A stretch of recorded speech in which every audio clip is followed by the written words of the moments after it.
Hello dear future officers, एक बार फिर से आप सभी का बहुत बहुत स्वागत है। तो आज की हमारी जो क्लास है वो हमारी जो सीरीज है 2016 से 2025 तक पेपर डिस्कशन की, उसका सेकंड लास्ट वीडियो है क्योंकि हम 2023 तक का ऑलरेडी कंप्लीट कर चुके हैं। आई होप आप उसको फॉलो कर रहे होंगे और आपके लिए वो बहुत ही यूजफुल होने वाली है। ये आपको दिखेगा कि इसमें जब 2026 या 27 जब भी आप एग्जाम दोगे उसमें आप पीवाईक्यूज का डिस्कशन कितना इंपॉर्टेंट है ये आपको पता चल जाएगा। कितने क्वेश्चंस, कितने थीम्स और कितने ही सारे कंसेप्ट हैं जो रिवीजन होते हैं। तो स्टार्ट करते हैं। आज हम 2024 का पेपर डिस्कशन करेंगे, तो बिना किसी देरी के स्टार्ट करते हैं। आज का जो पहला क्वेश्चन है आज का जो पहला क्वेश्चन है वो है, निम्नलिखित में से कौन सी एक अप्रक्रियात्मक कंप्यूटर की भाषा नहीं है। मतलब पिछली बार भी देखा था हमने, 2 से 3 क्वेश्चन कंप्यूटर के आ ही रहे थे, तो इस बार भी स्टार्टिंग जो है इस सीरीज कंप्यूटर से ही है। हमें इनमें से बताना है कि इनमें से कौन सी तो ऐप प्रक्रियात्मक कंप्यूटर की भाषा नहीं है। तो इसमें जो पाइथन है ना, पाइथन ऐप प्रक्रियात्मक कंप्यूटर की भाषा नहीं है। इसके अलावा नेक्स्ट क्वेश्चन है, उपयोग में से किसका उपयोग वीडियो फाइलों को सम डिजाइन कॉम्प्रेस करने के लिए किया जाता है। इन तीनों में से वीडियो को कॉम्प्रेस करने के लिए किन किन का यूज किया जाता है ये हमें बताना है। तो किन किन का यूज किया जाता है, MPEG, P64 और इंडियो, तीनों का यूज किया जाता है। तो इसका राइट आंसर क्या है? राइट आंसर इसका डी आंसर है दूसरे क्वेश्चन का। नेक्स्ट क्वेश्चन की अगर हम बात करें तो निम्नलिखित में से किसमें प्रति फोटोन सबसे अधिक ऊर्जा होती है। सबसे अधिक ऊर्जा किसमें होती है? इन चारों में से एक्सरे, पैराबैंगनी किरणें, दृश्य किरणें या अवरक्त किरणों में से इन चारों में से प्रति फोटोन की बात करें, एक फोटोन में मतलब सबसे ज्यादा एनर्जी एक्सरे किरणों की होती है। तो राइट आंसर इसका ए हो जाएगा। नेक्स्ट क्वेश्चन की बात करें, चौथे क्वेश्चन की, तो सूर्य पृथ्वी तंत्र में लैग्रांज बिंदुओं जिसमें L2 और L3 के बीच की दूरी लगभग कितनी है। आपको एक बात बतानी है कि कमेंट बॉक्स में ये बतानी है कि कौन सा मिशन था जो भारत के द्वारा भेजा गया था और लैग्रेंजियन पॉइंट L1 पर जो है वो भेजा गया था। तो कौन सा वो, इस मिशन का नाम लिखना है आपको। तो इस क्वेश्चन का जो आंसर है वो है 32 करोड़ किलोमीटर जो है। चौथे क्वेश्चन में डी आंसर हो जाएगा कि L1 और L3 के बीच में कितनी 32 करोड़ किलोमीटर की दूरी है बीच में। ग्रीन हाउस प्रभाव जो है के संबंध में निम्नलिखित में से कौन सा कथन सही है। सही बताना है इन चारों में से ग्रीन हाउस जो इफेक्ट होता है ना, ग्रीन हाउस इफेक्ट के संबंध में सही स्टेटमेंट कौन सा है वो हमें बताना है। तो ग्रीन हाउस इफेक्टों के बारे में अब जब इस क्वेश्चन का सॉल्यूशन करने बैठेंगे तो इसका राइट आंसर आ जाएगा सी। यह एक कांच के कक्ष के भीतर घटित हो सकता है जहां लघु तरंगदैर्घ्य या अवरक्त विकिरण इसमें प्रवेश कर सकता है और दीर्घ तरंग जो होती है अवरक्त विकिरण इसमें से होकर वापस नहीं लौट सकता। मतलब होता क्या है, ग्रीन हाउस प्रभाव वही होता है कि सूर्य से आने वाली जो लघु तरंगे होती है ना, वो तो आसानी से बादलों को पार कर बादल उनके लिए अपारदर्शी होते हैं और अंदर आ सकती है, मतलब जमीन धरातल तक पहुंच जाएंगे। लेकिन जैसे ही वो जब पृथ्वी पर आकर वापसी जैसे लौटती है ना, दीर्घ तरंगों के रूप में लौटती है, ये आपको पता ही होगा। तो जैसे ही वो दीर्घ तरंगों के रूप में लौटती है तो जो ग्रीन हाउस होता है ना, जो ग्रीन हाउस गैस वो टेम्परेचर को मेंटेन करने के लिए बनाया जाता है। उसमें क्या होता है, शीशे का एक कांच होता है, कांच का एक मतलब एक हाउस सा बना देते हैं। इसमें से ये क्या करते हैं, रेज जो सूर्य से आ रही है वो तो अंदर आ सकते हैं, लेकिन जैसे ही बाहर जाएंगे ना, जो जो दीर्घ तरंग जिनको बोलते हैं, दीर्घ तरंग दायरे वाली जो किरणें होती है, ये बाहर नहीं निकलती, मतलब उसी में रह जाएंगी। आ तो सकती है, जाएंगी नहीं। इससे क्या हो जाएगा, वो जो हाउस बना है हमने कांच का, उसका टेम्परेचर मेंटेन होता है, उसमें फिर खेती की जा सकती है, मतलब उसमें फिर खेती की जाती है। तो उसी प्रकार हो जाता है ग्रीन हाउस प्रभाव भी कि जो ये जो गैसें होती है ना, ग्रीन हाउस गैसें जो 6 गैसें होती हैं, तो ये क्या करती हैं, उसी कांच के घर की तरह काम करती हैं, जाने नहीं देती किसको, जो दीर्घ तरंग दैर्घ्य वाली अवरक्त विकिरणों को होती है। इसके चलते क्या होता है, पृथ्वी का टेम्परेचर धीरे धीरे बढ़ने लगता है। इसके अलावा एक तो 100 मीटर पर सेकंड की आरंभिक गति से एक गेंद को ऊपर की ओर फेंकती है। जमीन से टकराने से पहले गेंद की कुल उड्डयन काल कितना था, 20 सेकंड। जमीन से टकराने के बाद गेंद की गति लगभग 70% घट जाती है। निम्नलिखित में सही ऊंचाई कौन सी है जिस पर गेंद अपनी पहली उछाल के बाद ऊपर उछलेगी। तो ये जो उड्डयन काल से मतलब आवर्त काल से क्वेश्चन है, तो इसको जो राइट आंसर आने का वो 45 आना चाहिए आपका।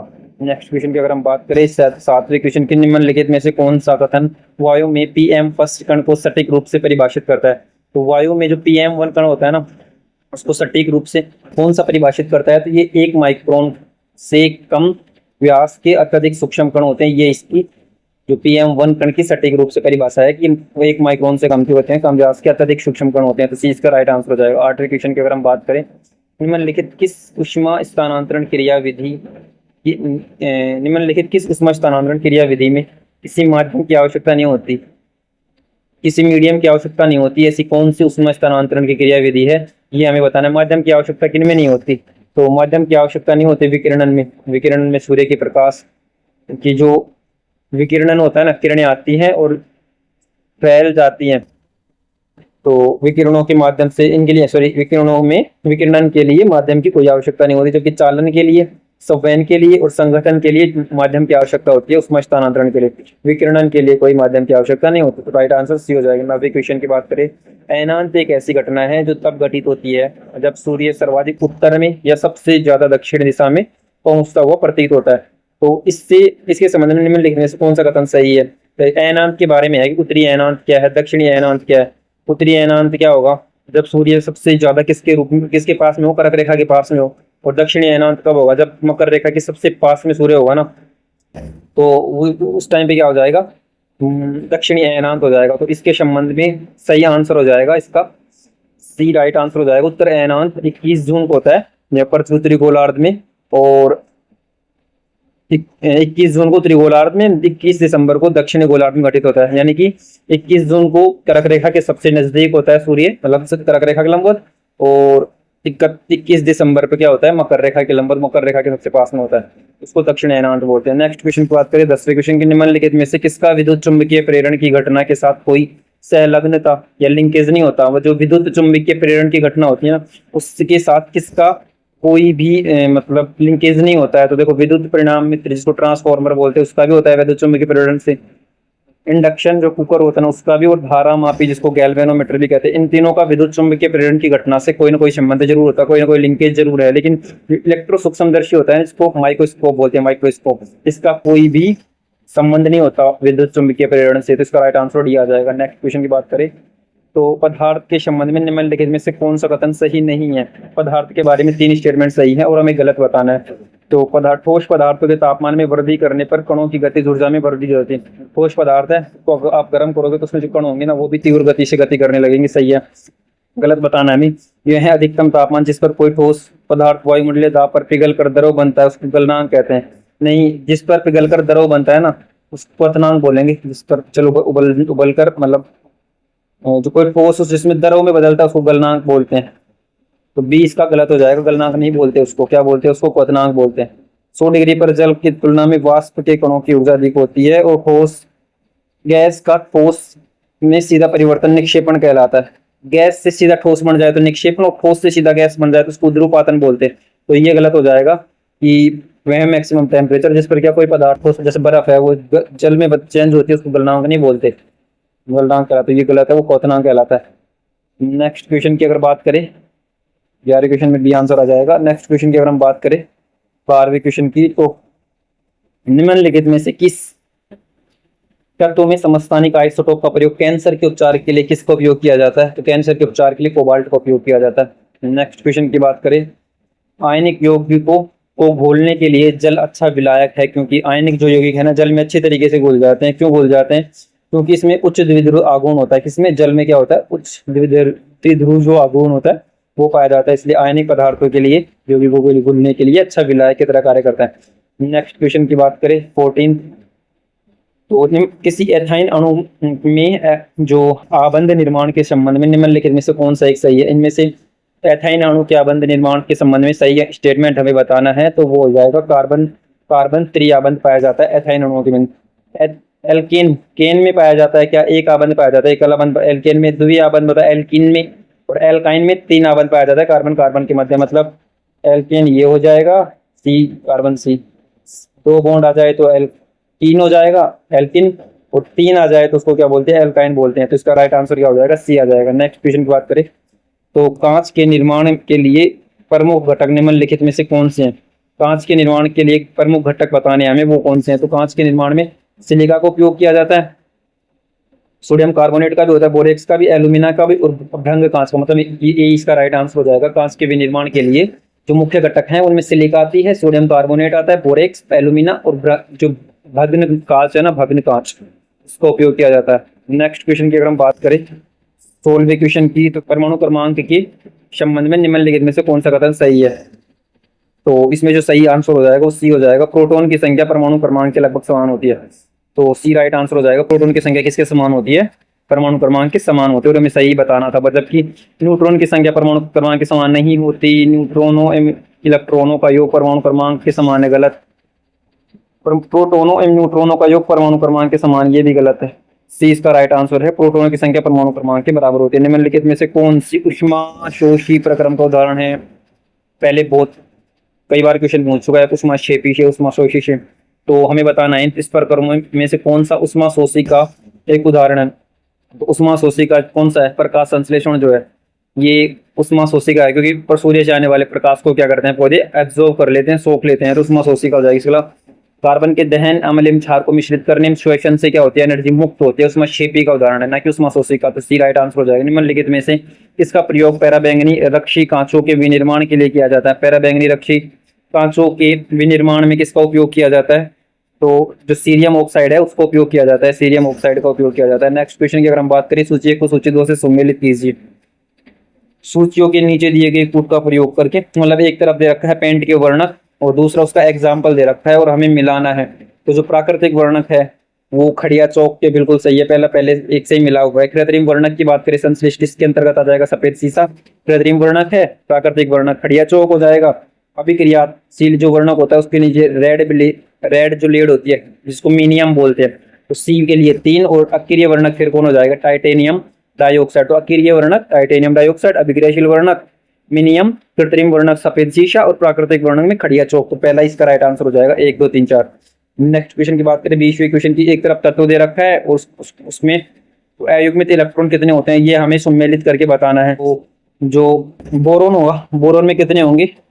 बोरोन में केवल एक अयुग्मित इलेक्ट्रॉन होगा। Hydrogen, helium, lithium, beryllium, boron. Boron कितने नंबर पे आता है? 5 नंबर पे। और जो सूत्र होता है इनको भरने का, इलेक्ट्रॉन भरने को होता है 1s2 2s2 2p। पी वाले जो सेक्शन होगा उसमें केवल एक जाएगा, मतलब एक अयुग्मित इलेक्ट्रॉन हो जाएगा बोरोन के लिए ये। नाइट्रोजन 7 पे आएगा तो 1s2 2s2 2p। कितने बचे हुए हैं? 4 और 3, 2p3। मतलब कितने अयुग्मित इलेक्ट्रॉन बचे? 3 बचे। तो नाइट्रोजन के लिए कितने हो जाएंगे? 3। इसी प्रकार ऑक्सीजन जो है, ऑक्सीजन किस पे आ जाएगा? ऑक्सीजन के लिए कितने आ जाएंगे? ऑक्सीजन 8 नंबर पे आता है। ऑक्सीजन के लिए कितने आ जाएंगे? तो ऑक्सीजन के लिए आ जाएंगे 2। ऑक्सीजन में 2 आ जाएंगे। और नियोन जो है, नियोन में आ जाएगा कुछ भी नहीं। मतलब इसका जो राइट आंसर हो जाएगा वो डी इसका राइट आंसर हो जाएगा। 3 4 2 1 डी आंसर हो जाएगा 20वें क्वेश्चन का। नेक्स्ट क्वेश्चन की अगर हम बात करें, निम्नलिखित में से किस जैव प्रौद्योगिकी का अनुप्रयोग औषधीय उत्पादों जैसे इंसुलिन, प्रतिजैविक, जिसको एंटीबायोटिक्स बोलते हैं, टीकाओं, वैक्सीनों के निर्माण के लिए किया जाता है? तो किस जैव प्रौद्योगिकी का उपयोग किया जाता है? तो जो है लाल जो रेड, जिसको बायोटेक्नोलॉजी बोलते हैं, लाल या रेड बायोटेक्नोलॉजी बोलते हैं, उसको उपयोग किया जाता है। किसका? एंटीबायोटिक्स, इंसुलिन, टीकाओ मतलब वैक्सीनों का निर्माण करने के लिए किसका? रेड बायोटेक्नोलॉजी का या लाल जैव प्रौद्योगिकी का उपयोग किया जाता है। ग्रेगर जे मेंडल ने अनुवांश गति के सिद्धांतों की व्याख्या करने के लिए किस जीव का प्रयोग किया था? तो किस जीव पर प्रयोग किए थे ग्रेगर जे मेंडल ने? जो मटर का पौधा है ना, मटर, उसके ऊपर इन्होंने प्रयोग किए थे। तो 22वें क्वेश्चन में जो है वो बी आंसर आ जाएगा। इसमें भी बी आंसर आ जाएगा। तो ये ग्रेगर जे मेंडल वाला क्वेश्चन है ना, ये रिपीटेशन है हमारी सीरीज का, रिपीटेशन वाला क्वेश्चन है। पीवाईक्यूज में रिपीटेशन के क्वेश्चन में आपको बताते जा रहा हूँ। पादप उत्तक के किस परत के द्वार कोशिका या गार्ड सेल विद्यमान होते हैं? तो जो अधिचर्म होता है जिसको एपिडर्मिस बोलते हैं, एपिडर्मिस में पाई जाती है क्या? द्वार कोशिका, गार्ड सेल। जैव गैस यानी बायोगैस में विभिन्न गैसों के उत्पाद के संबंध में निम्नलिखित में से सही विकल्प को पहचानें। बायोगैस होती है ना, उसके बारे में पिछले साल भी क्वेश्चन आया था कि इसमें सबसे ज्यादा क्या होता है? उसमें सबसे ज्यादा मीथेन होता है, सबसे ज्यादा मीथेन, उसके बाद कार्बन डाइऑक्साइड होता है, देन नाइट्रोजन। तो पहला इसका सही आंसर हो जाएगा। ये क्वेश्चन में रिपीट हुआ है बैक। निम्नलिखित में से कौन सी मानव के सुनने की श्रव्य सीमा क्या है? मानव के सुनने के लिए जो श्रव्य सीमा या ऑडिबल जो रेंज है ना वो कितनी है? 20 हर्ट्ज से 20 किलो हर्ट्ज तक मानव सुन सकता है। तो 20 का राइट आंसर हो जाएगा। मानव शरीर में ग्लूकोज की अतिरिक्त मात्रा किस रूप में संचरित होती है? बिल्कुल रिपीट हुआ है, डिट्टो, पिछले क्लास में पढ़ा था। और यहाँ तक उसमें थोड़ा डीप दिया था कि पादप में कौन सा और प्राणियों में कौन सा जो ग्लूकोज है ना उसका संचय किन किन रूपों में होता है। तो मानव शरीर में, प्राणियों में ग्लाइकोजन के रूप में, और जो अगर यहाँ पे पादप पूछता, पिछली बार क्या था? स्टार्च, इसमें दोनों दे रखा था, स्टार्च और ग्लाइकोजन, इस तरीके से क्वेश्चन था। क्या नाम है, पिछले ही साल से ये डिट्टो कॉपी हुआ है, रिपीट हुआ है। नेक्स्ट क्वेश्चन भी बायोटेक्नोलॉजी से ही है। जैव प्रौद्योगिकी पार्कों के विकास में जैव प्रौद्योगिकी के अनुसंधान को प्रोत्साहित किया है। प्रौद्योगिकी को बाजार में लाने के लिए निम्नलिखित में से कौन से आवश्यक है, मतलब जो बायोटेक्नोलॉजी पार्क हैं उनके लिए जो अनुसंधान को प्रोत्साहित करने के लिए, इस प्रौद्योगिकी को बाजार में लाने के लिए क्या क्या आवश्यक है, नए उत्पादकों को विकास, उद्यमिता और प्रौद्योगिकी उद्भावन, इंक्यूबेशन, ये तीनों होना जरूरी है ताकि जैव प्रौद्योगिकी पार्कों का विकास किया जा सके। तो इसका सी राइट आंसर हो जाएगा 27वें क्वेश्चन में। नेक्स्ट क्वेश्चन की बात करें, निम्नलिखित में से कौन सी जैव प्रौद्योगिकी के क्षेत्र में आविष्कार या खोज का सही क्रम है। तो जो प्लास्टिड की खोज की गई थी वो की गई थी 1952 में, और द्विकुंडलित डीएनए की जो द्विकुंडलित रचना होते हैं, हेलिक्स की रचना वो की गई थी 1953 में। पहला और दूसरा तो क्रम तो सही है। इसके अलावा डीएनए जो उंगली छाप है, जिसको डीएनए फिंगरप्रिंट बोलते हैं, इसकी खोज की 1987, 86, 87 में। और डोली की क्लोन का निर्माण लगभग 1994 में हुआ था, मतलब पहला ही राइट आंसर है। तो जो सीक्वेंस में जमाया गया, पहले प्लास्टिड की खोज हुई थी, फिर डीएनए की द्विकुंडलीय संरचना, हेलिक्स की खोज, डीएनए उंगली जो डीएनए फिंगरप्रिंट और डीएनए क्लोनिंग, ये सीक्वेंस सही है। तो 28वें क्वेश्चन में राइट आंसर ए आ जाएगा। इसके अलावा 29वें क्वेश्चन की बात करें तो किसी पारिस्थितिकी तंत्र में किसी खाद्य श्रृंखला के पोषण स्तरों की संख्या सामान्यतः सीमित क्यों होती है। तो देखो, खाद्य श्रृंखला, ये जो बायोलॉजी का जो बुक होती है ना, बायोलॉजी की बुक हो गई या 12th की बायोलॉजी की बुक है, उसमें अच्छे से समझाया गया है। 4 चैप्टर है, इकोलॉजी के, इको एनवायरमेंट के। खाद्य श्रृंखला होती है जिसमें जीव में जो एनर्जी होती है, एक जो जीव से, मतलब एक स्तर से दूसरे स्तर, प्राथमिक से द्वितीय, द्वितीय से तृतीय, इस तरीके से चलती जाती है।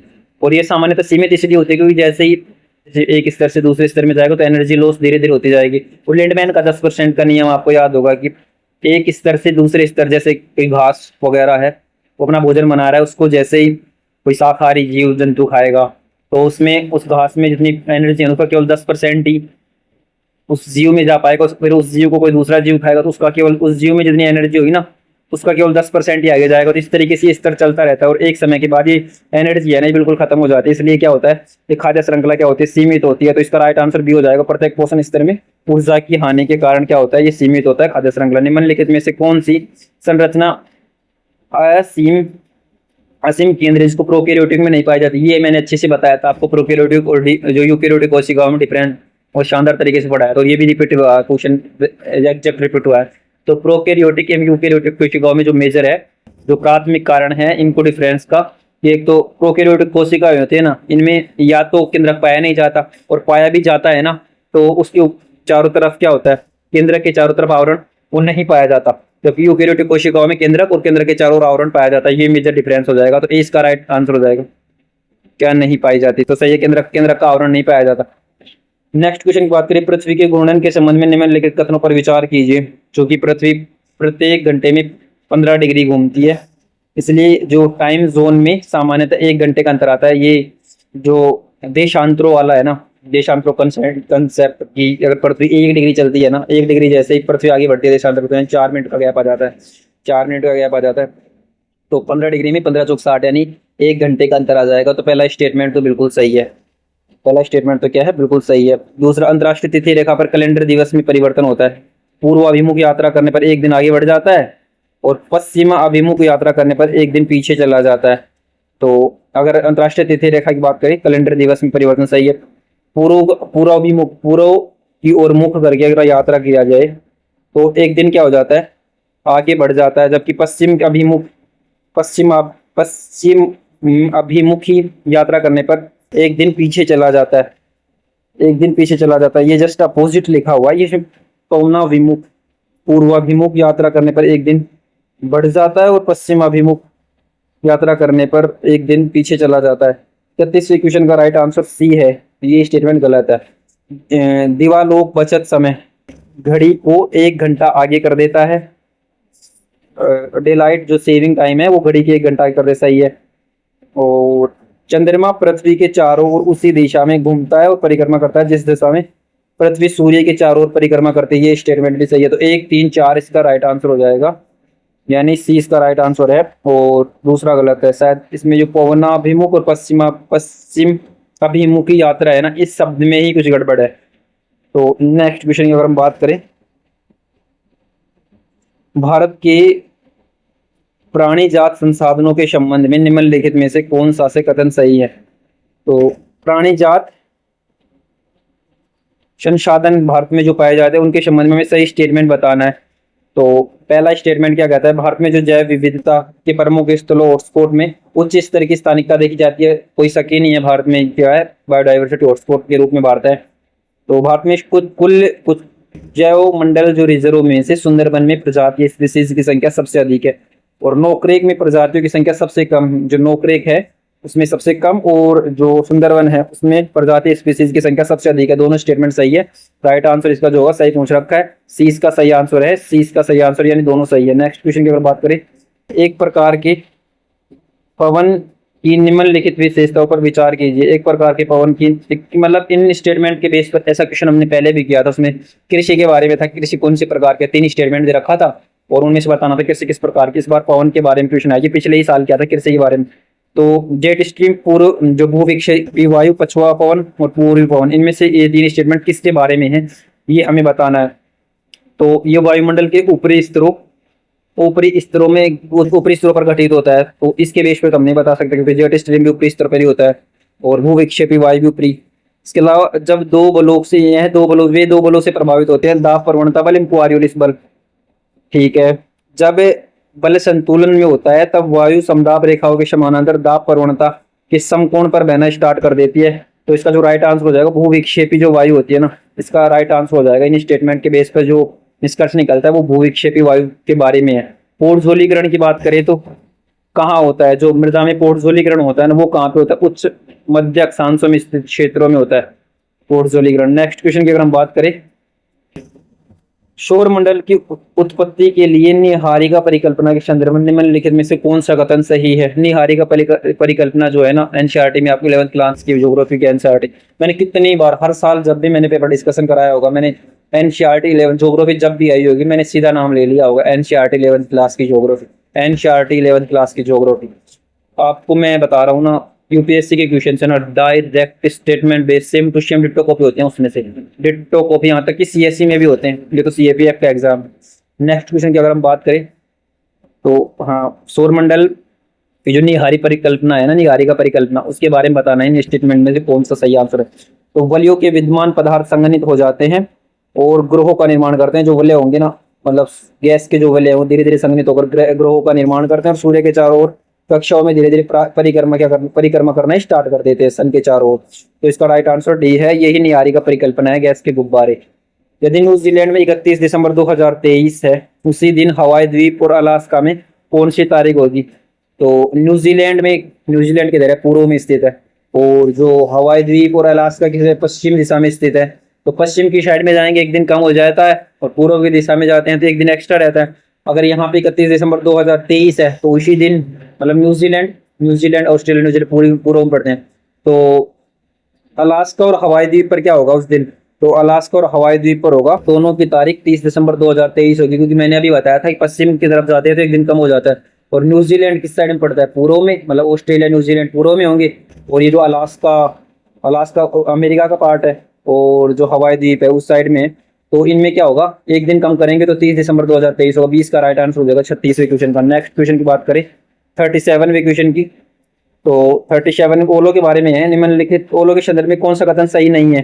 गलत बताना है। इनका निर्माण सामान्यतः मानसून मौसम में होता है, जरूरी नहीं है।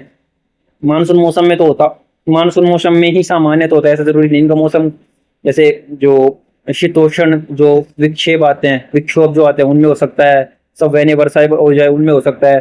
पहला स्टेटमेंट गलत है। बाकी घने कपासी मेघ से संबंधित है और वर्षा जो अपेक्षाकृत उष्ण ऊपरी परतों में होती है और निचले आधे जमे हुए परत पर छोटे बर्फ के टुकड़ों या ओलों के रूप में ठोस हो जाती है, ये भी सही है।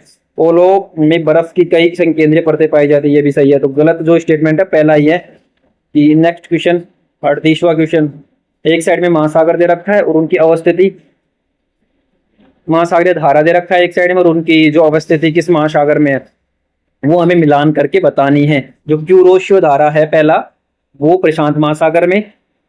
वहीं अबुलहास जो धारा है वो कहाँ पे है? हिंद महासागर में है। और जो पूर्वी पवन वाह जिसको बोलते हैं वो कहाँ पे है? अंटार्कटिका में। और एंटलीज की धारा कहाँ पे है? अटलांटिक महासागर में है। तो इसका राइट आंसर क्या है? डी राइट आंसर है। नेक्स्ट क्वेश्चन की अगर हम बात करें कृष्ण बाघ जिसको मेलानिस्टिक टाइगर बोलते हैं के संदर्भ में निम्नलिखित में से कौन सा कथन सही है? तो यह मेलानिस्टिक टाइगर ठीक है, तो मैंने बता दिया। भारत में ये केवल ओडिशा में शिमलीपाल टाइगर रिजर्व पाई जाती, कोई शक नहीं है, और सी है। इसीलिए यूनिक है क्योंकि भारत में केवल एक ही जो शिमलीपाल टाइगर रिजर्व है ओडिशा केवल वहीं पे पाए जाते हैं, एक ही जो राष्ट्रीय उद्यान है उसमें ये ब्लैक टाइगर पाए जाते हैं। तो 39वें क्वेश्चन में सी राइट आंसर हो जाएगा। नेक्स्ट क्वेश्चन की बात करें तो सिंगरेनी जो है ओलियरीज कंपनी लिमिटेड के संबंध में निम्नलिखित में से कौन सा कथन सही है? सिंगरेनी ओलियरीज कंपनी लिमिटेड है ना, उसके बारे में सही स्टेटमेंट ये है कि अब इसमें तापीय और सौर ऊर्जा उत्पादन, खुली खदानों में विस्फोट के लिए विस्फोटक निर्माण एवं परामर्श कार्य जैसे विविध क्षेत्रों में विस्तार कर लिया है। तो इसका राइट आंसर बी है। नेक्स्ट क्वेश्चन की बात करें निम्नलिखित में से कौन सी प्रक्रिया इस सेल चक्र का हिस्सा है? सेल चक्र के बारे में, सेल चक्र का क्वेश्चन पिछली साल भी रिपीट हुआ था, सेम क्वेश्चन, स्टेटमेंट कुछ अलग थे लेकिन सेल चक्र के बारे में क्वेश्चन हमने किया था। तो इसके बारे में सही स्टेटमेंट हमें बताने कौन कौन से सेल चक्र के जो है इससे हिस्सा है। तो सेल चक्र सिलिबवन भी, कायांतरण और पिंडन जिसको जमना होते हैं, अवसादों का जमना, कायांतरण होगा एक से दूसरे में कन्वर्ट हो जाना, और शिली भवन तो है ही। तो तीनों के तीनों है ना, ये चट्टान तंत्र से या सेल जो है चक्र है उससे संबंधित है। डी इसका राइट आंसर है। पृथ्वी की सतह के तापमान के संबंध में निम्नलिखित कथनों पर विचार कीजिए। किसी सतह का तापमान नेट विकिरण के द्वारा निर्धारित होता है। नेट विकिरण एक विकिरण ऊर्जा प्रवाह उत्पन्न करता है जो किसी सतह को गर्म या क्या कर सकता है, ठंडा कर सकता है। तो ये दोनों स्टेटमेंट सही है। किसके बारे में? किसी पृथ्वी की सतह के तापमान के संदर्भ में। एक तो नेट विकिरण के द्वारा निर्धारित होता है सतह का तापमान, और दूसरा विकिरण का ऊर्जा प्रवाह क्या कर सकता है, नेट विकिरण उत्पन्न कर सकता है और गर्म या ठंडा कर सकता है सतह को। इसके अलावा जो है नेट विकिरण जो है संतुलन सामान्यतः दिन के समय धनात्मक होता है, मतलब दिन के टाइम पे टेम्परेचर अधिक होता है, एनर्जी होती है, तो तापमान में पृथ्वी के जो तापमान होता है पॉजिटिव रहता है, और रात के समय में ऋणात्मक हो जाता है, मतलब कम हो जाता है। तो तीनों स्टेटमेंट सही है। चौथा, दिन के समय तापमान के बढ़ने से मृदा पृष्ठ खो देती है, ऐसा कुछ नहीं है। तो 1 और 2 और 3 इसके सही आंसर हो जाएगा। सी राइट आंसर हो जाएगा 42 क्वेश्चन में। निम्नलिखित कथनों में पर विचार कीजिए। काली मृदा को वर्षा सिंचित मृदा को उगाने के लिए उपयुक्त समझा जाता है। तो जो पहला स्टेटमेंट, काली मृदा को जो वर्षा सिंचित फसल है ना उनको उगाने के लिए उपयुक्त समझा जाता है, ऐसा स्टेटमेंट बोल रहा है, और एक सही स्टेटमेंट है। काली मृदा की बात करें तो दीर्घ अवधि के लिए नमी धारण कर सकती है, जिससे फसलों को शुष्क ऋतु में भी जीवित रहने के लिए सहायता मिलती है। जो काली मृदा होते हैं इसको रेगुर मृदा भी बोलते हैं, इसमें क्या था, नमी एकत्रित रहती है, बहुत ही चिकनी मृदा होती है, और ये लंबी समय तक क्या होती है, शुष्क ऋतु में भी जो है फसलों को जीवित रखने में मदद करती है। तो दोनों इसमें सही है। और कथन 2 और कथन 1 ये सही व्याख्या भी करता है, क्योंकि अगर इस तरीके के क्वेश्चन होते हैं कथन 2 कथन 1 की सही व्याख्या करता है। आंसर तो इसका यही है। इनका जो आंसर निकालते कैसे, जैसे कथन 1 पढ़ा फिर उसको लगा देंगे, क्योंकि जैसे काली मृदा को वर्षा सिंचित फसलों को उगाने के लिए उपयुक्त समझा जाता है, क्योंकि काली मृदा दीर्घ अवधि के लिए नमी धारण कर सकती है, जिससे फसलों को शुष्क ऋतु में भी जीवित रहने की सहायता मिल सकती है, जीवित रहने में सहायता मिलती है। तो ये एकदम सही है। तो ए इसका राइट आंसर हो जाएगा। नेक्स्ट क्वेश्चन की बात करें 44वें क्वेश्चन की। निम्नलिखित में से कौन सा देश अरब प्रायद्वीप का हिस्सा नहीं है? जो अरब प्रायद्वीप इस साल बहुत ही ज्यादा इंपॉर्टेंट है, क्योंकि इराक का युद्ध इजराइल के साथ, यूएसए के साथ, स्ट्रेट ऑफ हॉर्मुज, तो कितना इंपॉर्टेंट है इस साल, पूरे साल न्यूज में बना हुआ था और अभी भी बना हुआ है।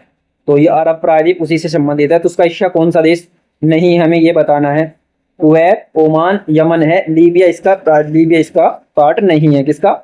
जो अरब प्रायद्वीप है, अरबी जो अरेबिक पेनिनसुला है उसका पार्ट क्या नहीं है, जो लीबिया है वो नहीं है। नेक्स्ट क्वेश्चन की बात करें, लीबिया, चाड, घाना ये अफ्रीका के आते हैं, अफ्रीका में आते हैं। ऑस्ट्रेलिया में दक्षिणी तट के संदर्भ में निम्नलिखित में कौन सा कथन सही है? दक्षिणी तट ऑस्ट्रेलिया, यहाँ पर कौन सी जलवायु पाई जाती है? भूमध्य सागरीय जलवायु पाई जाती है, क्योंकि ये क्वेश्चन है ना जो किसमें सीएससी में पूछा गया था एक बार, PYQ सीएससी का, यूपीएससी सीएससी का। तो ऑस्ट्रेलिया के दक्षिण तट के बारे में है क्वेश्चन। तो पहला है, यह हिंद महासागर के किनारे पर स्थित है, ये बिल्कुल सही है, हिंद महासागर किनारे पर ही है। यहाँ इसके सर्दियों के माह दिसंबर और जनवरी के माह में वर्षा होती है, मतलब दिसंबर में और जनवरी के माह में इसमें वर्षा होती है, ये गलत है। तो यहाँ जो पहला स्टेटमेंट है इसमें केवल वो सही है। तो 45वें क्वेश्चन में केवल ए सही है, तो ए इसका राइट आंसर हो जाएगा। इसके बाद क्वांट रीजनिंग के क्वेश्चन, वो आपको अगर आप कंटिन्यूस सीरीज फॉलो कर रहे हैं तो आपको पता है कि इनका सिर्फ मुझे आंसर बताना होता है। इनका मैथ और रीजनिंग का सॉल्यूशन मुझे अलग से एक सीरीज लेकर जो मैं आ रहा हूँ इनके बाद में, जस्ट इसके बाद में, और उसमें हम सॉल्यूशन करेंगे अलग से। मैं आपको आंसर बता देता हूँ ताकि आप प्रैक्टिस कर सके। ये ऑफिशियल आंसर की से मैं जो आंसर बता रहा हूँ सारे ऑफिशियल आंसर किए हैं यूपीएससी के।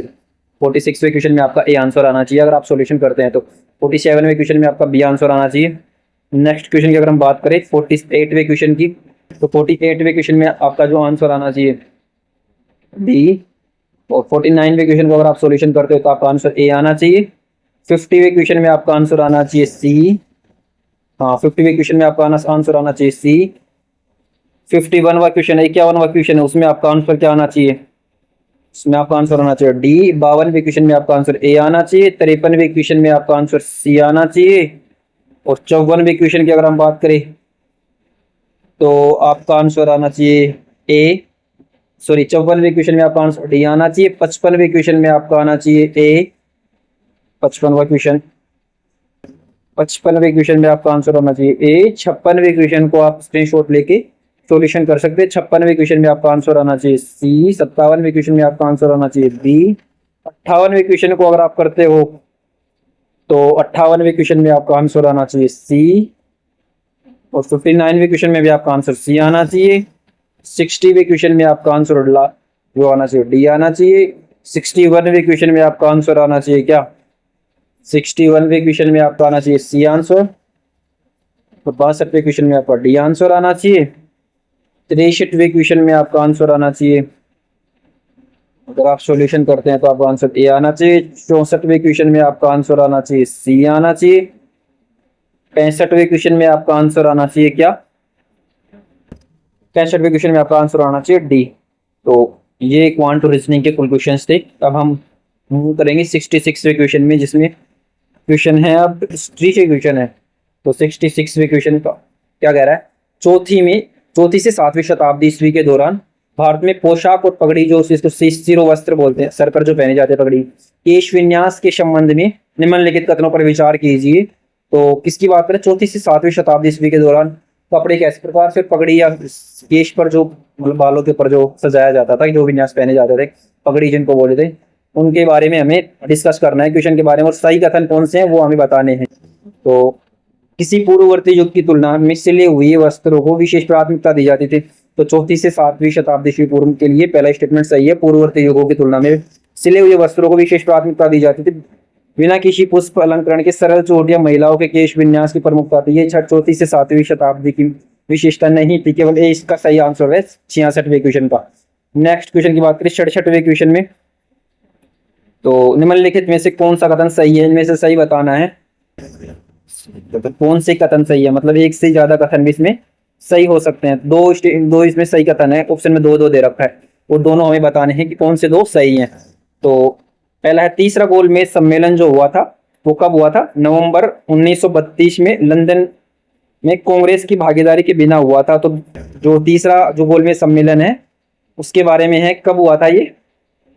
1932 में। और इसमें कांग्रेस ने किसमें भाग लिया था? दूसरे में भाग लिया था, तीसरे में नहीं लिया था। पहला बिल्कुल सही है। तीसरे गोलमेज सम्मेलन में हुई चर्चा के परिणाम स्वरूप भारत सरकार अधिनियम 1935 पारित हुआ था, ये भी सही है। क्योंकि तीसरा जो फाइनल था ना, तीसरा गोलमेज सम्मेलन, इसके बाद में तो आया था 35 का जो एक्ट था। भारत सरकार अधिनियम 1935 में प्रांतीय स्वायत्तता के विचार का पक्ष नहीं लिया गया, प्रांतों को स्वायत्तता दी गई थी, गलत है। और 1935 के अधिनियम में गवर्नर को किसी प्रांत का प्रशासन संभालने चलाने की कोई शक्ति नहीं दी गई थी, ये भी गलत है। गवर्नर को प्रांतों की शक्ति चलाने और उनका कार्यभार संभालने की वो दी गई थी, शक्ति दी गई थी। तो राइट आंसर 1 और 2 हो जाएगा, यानी 67वें क्वेश्चन का जो राइट आंसर हो जाएगा बी हो जाएगा। नेक्स्ट क्वेश्चन की बात करें 68वें क्वेश्चन में, कौन सा सही सम्मिलित है? इनमें से सही सम्मिलित कौन कौन से हैं वो हमें बताने हैं। तो जो तिलक मंजरी है ना, एक साइड में ग्रंथ है और एक साइड में उसके विषयों के युग्म। तिलक मंजरी जो है वो गणित की नहीं थी, गणित के संबंध में तिलक मंजरी जो है वो गणित के संबंध में नहीं है। और निघंटू चूड़ामणि का निघंटू चूड़ामणि ऐसे तरीके से याद रख सकते हैं आपको, निघंटू चूड़ामणि। तो चिकित्सा शास्त्र से संबंधित सही है। जानकीरण तर्क शास्त्र से संबंधित था, ये गलत, तर्क शास्त्र से संबंधित नहीं था। केवल 20 का राइट आंसर है 68वें क्वेश्चन में, केवल बी आंसर आ जाएगा। जूनागढ़ शिलालेख से हमें पता चलता है कि शक संवत के 72वें वर्ष रुद्रदामन के शासन के दौरान क्या हुआ था? भीषण क्या आया था? तूफान आया था। किसमें पता चलता है? रुद्रदामन का जो जूनागढ़ अभिलेख है ना, उसमें चलता है कि 72वें वर्ष में शक संवत के भीषण तूफान आने के समय सीई में क्या होगा, मतलब कि ईस्वी में क्या होगा? जो सक्षम वत है, 72वें सक्षम वत का जो ईस्वी में समय क्या हो, सीई में जो टाइम होगा वो पूछ रखा है, वो कितना होगा, तो वो होगा कितना, 150 सीई हो जाएगा, 150 सी हो जाएगा, यानी कि कितने, 868, सॉरी सॉरी 78 ईयर का डिफरेंस हो जाएगा, क्योंकि जो सक्षम वत चलाई गई थी वो 78 ईस्वी में चलाई गई थी कुषाण वंश, कुषाण के द्वारा, कनिष्क के द्वारा, कनिष्क कुषाण था उसके द्वारा 78 ईस्वी, जब 78 ईस्वी चल रही थी उस टाइम सक्षमवत स्टार्ट हुआ था, यानी एक सक्षमवत स्टार्ट हुआ था। अब यहाँ पे 72वां सक्षमवत पहुंच रखा है, मतलब 78 और 72 को जोड़ देंगे तो टोटल कितना आ जाएगा, 150 सी हो जाएगा। नेक्स्ट क्वेश्चन की हम बात करें तो जैसे 75वें क्वेश्चन, विजयनगर का भ्रमण करने वाले यात्री अब्दुल रज्जाक ने विजयनगर में अनेक पुष्प व्यापारियों की उपस्थिति का उल्लेख किया था। एक विशेष पुष्प का उल्लेख किया था जो वहां के लोगों के भोजन जितना आवश्यक प्रतीत होता है। अब्दुल रज्जाक द्वारा किस प्रजाति के पुष्प का उल्लेख किया था, तो जो गुलाब है ना, उसको ये लोग भोजन के जितना महत्व देते थे, तो अब्दुल रज्जाक ने किसका, गुलाब का उल्लेख किया था। नेक्स्ट क्वेश्चन की बात करें तो कौटिल्य के अर्थशास्त्र में विजेता से अपेक्षित था कि वे जीते हुए राज्य क्षेत्र में विशेष सामाजिक व्यवस्था स्थापित करें। यह विशेष सामाजिक व्यवस्था किस पर आधारित थी, तो यह आधारित थी किस पर, धर्म, वर्ण और आश्रम व्यवस्था पर आधारित थी। किसके अनुसार, कौटिल्य के अर्थशास्त्र के अनुसार। प्राचीन भारत में निम्नलिखित कालो इराज पर विचार कीजिए। निम्नलिखित में से कौन सा आदि से आरंभ करते हुए उपयुक्त कालों का सही कालानुक्रम पूछ रखा है, कि प्राचीन से लेकर आप वर्तमान तक, आरंभ तक, तो काल अनुक्रम है। तो सबसे पहले कौन सा आ जाता है, सबसे पहले आएगा विक्रम काल, विक्रमादित्य का विक्रम काल, फिर मध्वित्य का, देन आ जाएगा शकों का, मतलब विक्रमादित्य के बाद में शकों का काल, देन कौन सा आ जाएगा, देन आ जाएगा कलचुरी काल, देन आ जाएगा कलचुरियों के बाद में गुप्त, और गुप्त के बाद में हर्ष, हर्ष सबसे बाद में आए थे। तो इसका जो राइट आंसर हो जाएगा डी आ जाएगा, 31254 72 क्वेश्चन का डी आंसर। नेक्स्ट क्वेश्चन की अगर हम बात करें 73 की, तो इससे पिछली बार जो क्वेश्चन आया था जस्ट तोलका पीएम के बारे में आया था, इसको तमिल व्याकरण बोलते हैं। इस बार आ गया क्या, नलिगीरा दिव्य प्रबंधन क्या है, नलिगीरा जो दिव्य प्रबंधन है ना उसके बारे में आ गया, मतलब संगम जो साहित्य है उससे बैक टू बैक क्वेश्चन आ रखे हैं, तो आपको एक थीम मिल गई कि संगम साहित्य को अच्छे से पढ़ के जाना है। तो 73वां क्वेश्चन में क्या, न्यायीरा दिव्य प्रबंधन किससे संबंधित है, तो अलवारों द्वारा रचित एक पदावली के रूप में संकलित रचनाएं होगी। अलवार किसको बोलते थे, जो भगवान विष्णु को मानते थे, उनको उन्होंने उनके द्वारा जो एक रचित पदावली थी, और उनको बोलते थे न्यायीरा दिव्य प्रबंधन।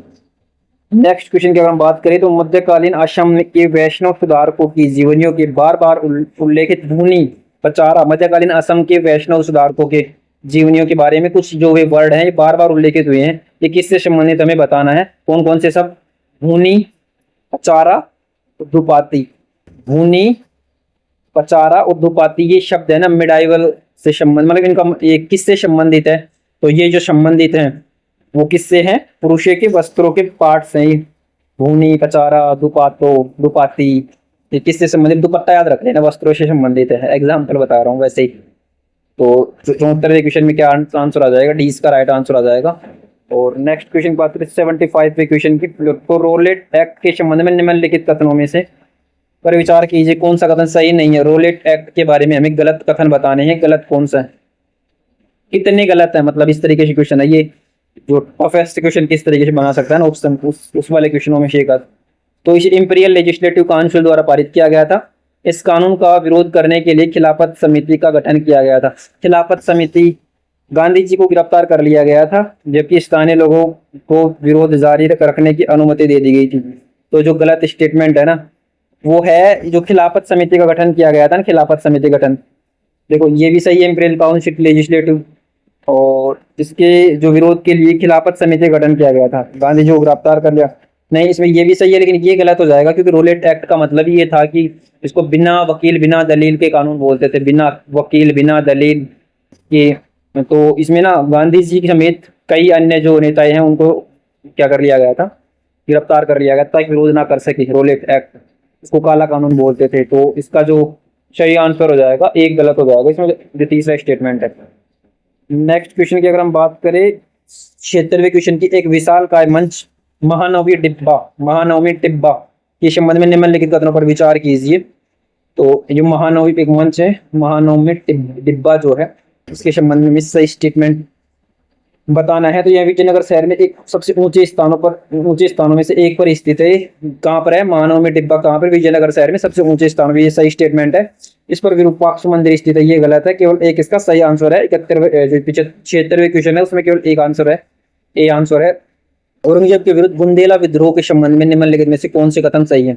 औरंगजेब के विरुद्ध जो बुंदेला विद्रोह हुआ था ना, उनके बारे में हमें सही स्टेटमेंट कौन कौन से वो बताने हैं। तो शिवाजी ने छत्रसाल को औरंगजेब के विरुद्ध स्थानीय विद्रोह को बढ़ा देने के लिए सलाह दी थी। शिवाजी जो छत्रपति शिवाजी महाराज थे, उन्होंने छत्रसाल को औरंगजेब के विरुद्ध स्थानीय विद्रोह को बढ़ावा देने की सलाह दी थी, सही है।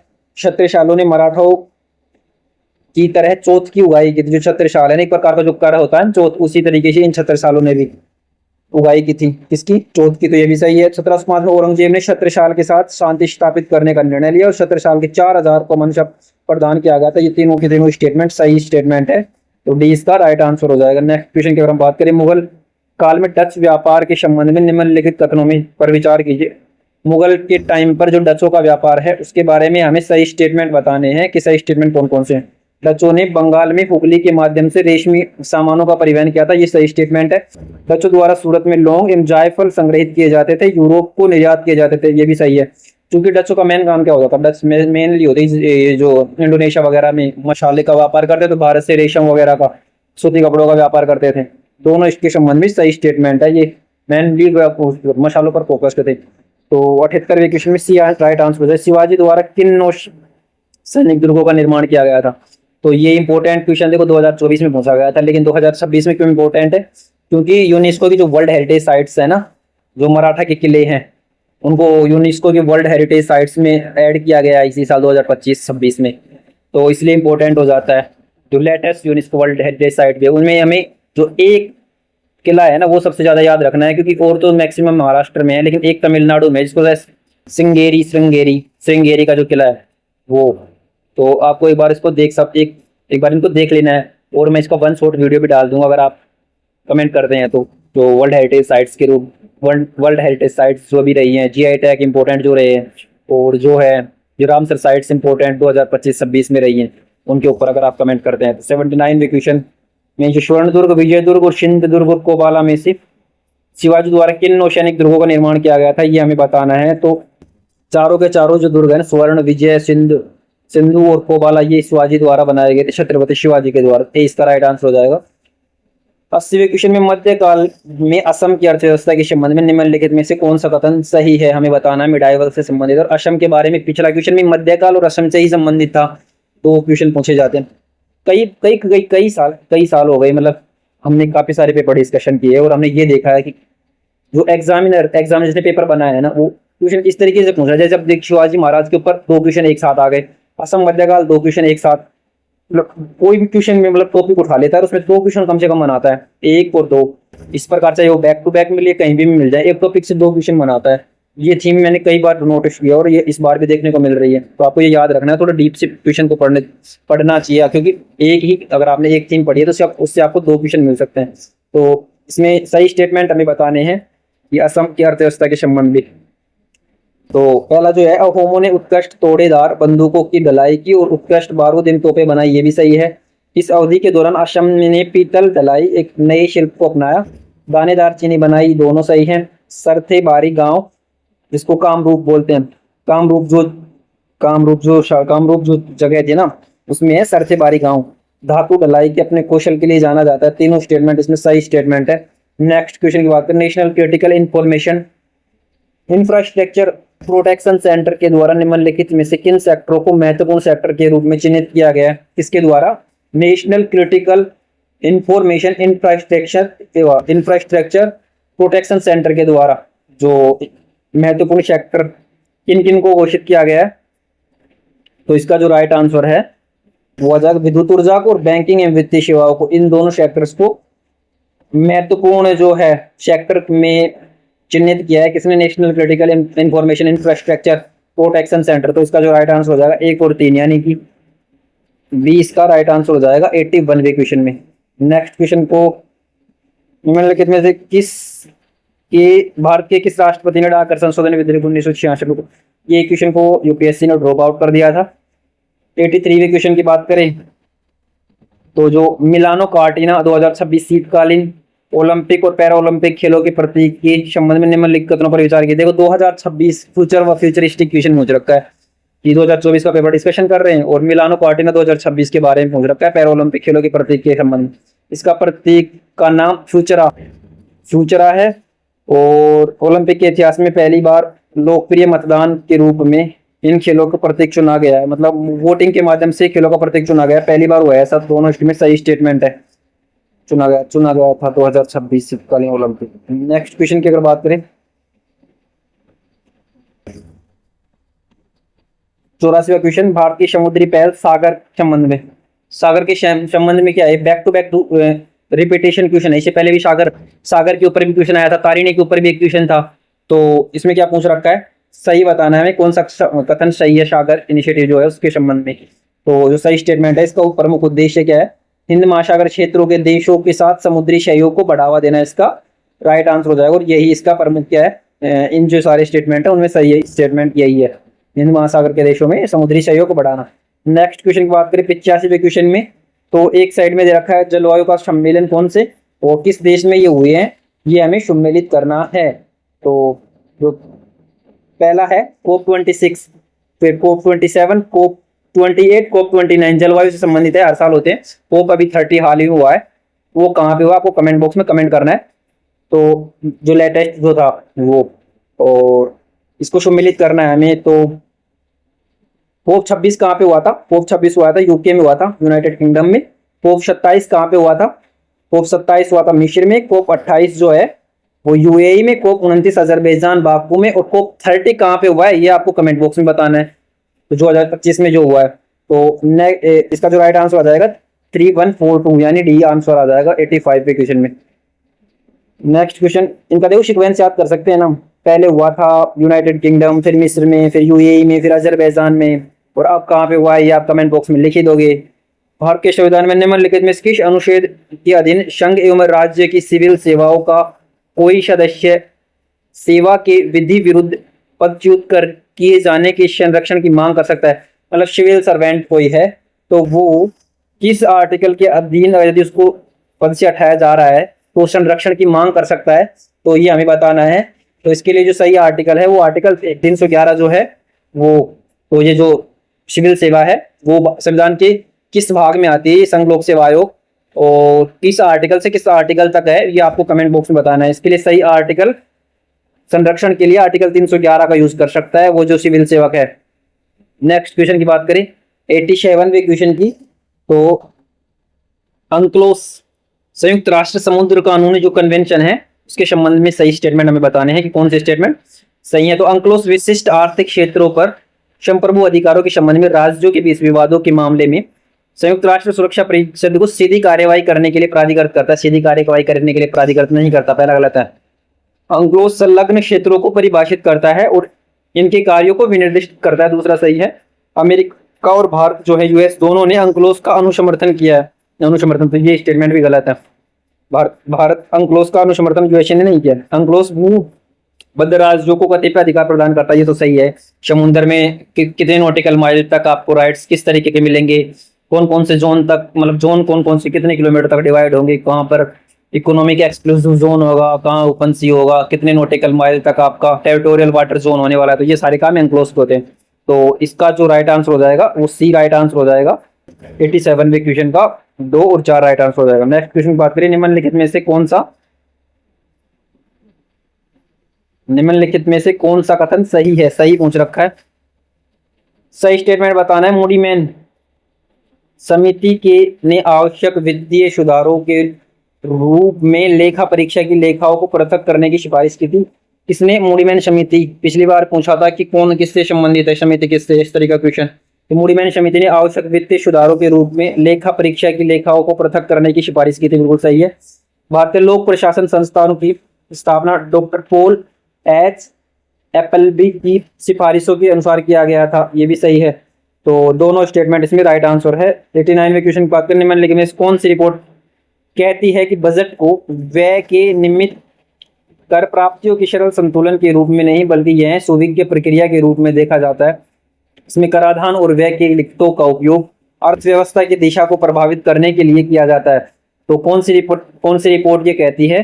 तो जो व्यय के नियंत्रण पर जो क्लाडेन रिपोर्ट बनाई गई थी ना, वो इसको डिस्क्राइब करती है। नेक्स्ट क्वेश्चन की बात करें, G20 की संरचना के संबंध में निम्नलिखित में से कौन सा कथन सही है? G20 की संरचना देखो, G7 के सभी देश G20 की सदस्य है, पहला स्टेटमेंट बोल रहा है। तो पहला स्टेटमेंट बिल्कुल सही है, क्योंकि G7 कंट्रीज के सारे जो देश है वो G20 के मेंबर्स हैं। और ब्रिक्स के सभी देश G20 के सदस्य हैं, नहीं ये गलत है। ब्रिक्स के जो सभी सदस्य है ना, वो किसके G20 के सदस्य नहीं है। इसके अलावा एशियन की बात करें, देखो साउथ अफ्रीका हो गया, south Africa, Brazil, Russia, India, China, south Africa नहीं है। इसके अलावा और भी बहुत सारे ब्रिक्स में कंट्रीज जुड़ गई। एशियन के सभी सदस्य भी, ये भी गलत है। ये G20 के सभी एशियन के सभी देश जो 10 देश हैं, अभी इसको तिमोर लिस्ते को लगा 11 हो गए। तो ये आपको कंफर्मेशन कर लेनी है, तिमोर लिस्ते ही है क्या जो लेटेस्ट कंट्री एशियन जो कौन सी। सुरक्षा परिषद के सभी स्थायी सदस्य G20 के सदस्य, जो स्थायी 5 सदस्य है ना, वो G20 के मेंबर हैं। टॉप जो 20 कंट्रीज है ना विकसित एवं विकासशील, वो G20 इस मतलब G20 के अंतर्गत आते हैं। तो इसका 1 और 4 राइट आंसर हो जाएगा, सी इसका राइट आंसर हो जाएगा। मतलब ब्रिक्स और आसियान के सारे देश G20 में नहीं आते हैं, तो आपको ये याद रखना। तो 90वें क्वेश्चन में क्या है, सी आंसर हो जाएगा। नेक्स्ट क्वेश्चन की बात करें 91वें क्वेश्चन में, तो सही बताना है कौन से कथन सही है। भारत के संविधान भाग 3 में अंतर्विष्ट कुछ अधिकार केवल राज्य के लिए परिवर्तनीय है, सही है। केवल राज्य के लिए परिवर्तनीय कुछ अधिकार हैं, फंडामेंटल राइट्स कुछ राज्यों के लिए, सही है। भारत के संविधान में भाग 3 में अंतर्विष्ट कुछ अधिकार केवल नागरिकों पर 15, 16, 19, 29, 30 कुछ नागरिकों के ऊपर भी आते हैं, नागरिकों के पक्ष में परिवर्तनीय है। दोनों स्टेटमेंट सही है। भारत के संविधान की भाग 3 मतलब फंडामेंटल राइट्स के आर्टिकल 12 से लेकर जो 35 तक है ना, वो भाग 3 है। और उसके कुछ तो राज्यों के लिए हैं, कुछ नागरिकों के ऊपर परिवर्तनीय है। जैसे भाग 17 हो गया, 15 हो गया, भेदभाव नहीं कर सकते। और किसी छुआछूत अस्पृश्यता उन्मूलन हो गया, जो नागरिकों के लिए, शेष राज्यों के लिए नियम विधि की क्षमता हो गया। और भेदभाव और धर्म वगैरह प्रचार प्रसार, शिक्षा, धार्मिक शिक्षा कहाँ दी जाए, कहाँ ये राज्य के लिए परिवर्तनीय होगी। और तीसरा बोल रखा है भाग 3 में अंतर्गत अंतर्विष्ट कुछ अधिकार राज्य एवं व्यक्ति दोनों के लिए परिवर्तनीय है, कुछ दोनों के लिए भी हैं ही। तो ये मैंने जो भी 17 का एग्जाम्पल लिया था, 15 का एग्जाम्पल ले लो आप, इसमें 15 आ सकता है। भेदभाव ना तो राज्य करेगा ना ही लोग करेंगे। तो तीनों स्टेटमेंट इसमें सही है। नेक्स्ट क्वेश्चन की बात करें तो एक तरफ आयोग या समिति दे रखा है, दूसरा सिविल सेवा परीक्षा में सुझाया गया, सिविल सेवा परीक्षा में सुझाया गया सुधार क्या है, कुछ सुधार क्या था। इससे पिछले जो क्वेश्चन था, पिछले ही साल जो क्वेश्चन आया था, 4 आयोग दे रखा था, वो एचिसन, स्लिंगटन, ली आयोग और एक गलत दे रखा था। और हमें पूछ रखा था गलत कौन सा है सिविल सेवा के बारे में। और इस बार दे रखा है कि इन्होंने क्या क्या सुझाव दिए, 4 आयोग अलग अलग दिए। तो हमें इसको क्या करना है, सम्मिलित करना है। तो पहला जो कोठारी आयोग है ना, कोठारी आयोग किससे सम्मिलित होगा? कोठारी आयोग सम्मिलित होगा सिविल सेवा प्रधान परीक्षा लिखित एवं साक्षात्कार होनी चाहिए। ये आज जो हमारा मेंस और इंटरव्यू है ना, ये कोठारी आयोग ने सजेस्ट किया था।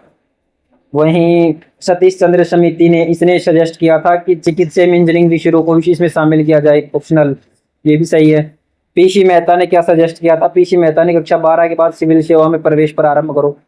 तो ये पीसी मेहता ने कहा था। अगर ऐसा होता तो आप सोच के देखो, 3 साल ग्रेजुएशन की बच जाती है, आप बहुत पहले मतलब बहुत ही कम एज में सिविल सेवक बन जाते। पुरोवाई के अलग समिति की बात करें तो व्यक्तित्व मूल्यांकन के लिए वस्तुनिष्ठ कार्यविधि, ए इसका राइट आंसर हो जाएगा। ये इनके सुझाव थे। नेक्स्ट क्वेश्चन का निम्नलिखित भारत के संविधान में निम्नलिखित अनुच्छेदों में से किसमें प्रत्येक नगर पालिका में मतलब SC ST के लिए स्थान आरक्षित है? किसमें है, किसके तहत, मतलब आर्टिकल बताना किसके तहत SC ST के लिए नगर पालिका में जो है वो नगर पालिका लिख रखा है ना। हाँ, नगर पालिका के लिए। नगर पालिका किस पार्ट के अंतर्गत आती है? भाग 9A के अंतर्गत आएगी। भाग 9A। 9B के अंतर्गत सहकारी समिति आ जाएगी। 9A भाग 9 में जो क्या आते हैं, 9 में पंचायत आती है। और इसके लिए आर्टिकल 243 से 243 ओ और फिर P to ZG तक क्या होना होता है? P to ZG तक पंचायतें आती हैं, P से लेकर ZG तक।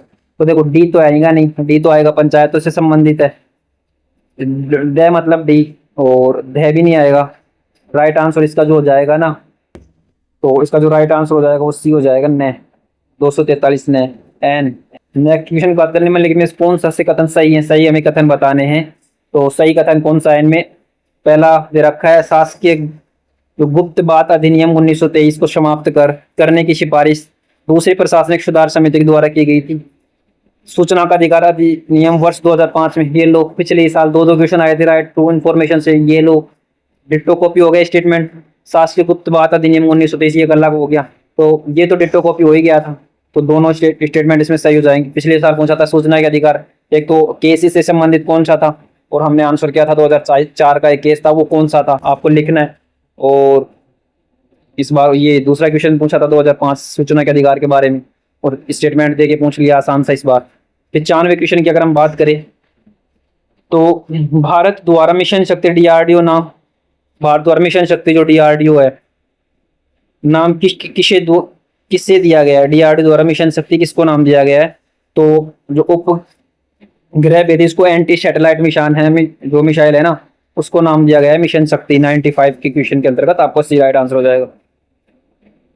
15वें वित्त आयोग की राजकोषीय प्रबंधन का उपयोग 14वें वित्त आयोग के भिन्न समस्तरीय न्यायिक मंच इसको बोलते हैं, हॉरिजॉन्टल डिवोल्यूशन के लिए मानदंड लागू किए हैं, बिल्कुल सही है। और 2016 जो 16वां वित्त आयोग इस साल 2026 में बना है, ये बहुत इंपॉर्टेंट है, क्योंकि हर अब से पहले हमने 8 साल या 9 साल के, ये 9वां साल है जब हम paper discussion back to back कर रहे हैं, इसमें से कम 6 से 7 बार ऐसा हुआ होगा कि हमने, एक बार तो 2 क्वेश्चन भी थे वित्त आयोग से, क्वेश्चन था 15वें वित्त आयोग से, अब आने वाले हैं 16वें वित्त आयोग से, क्योंकि 16वां वित्त आयोग अरविंद पनगरिया अध्यक्ष इसके, तो याद रखना।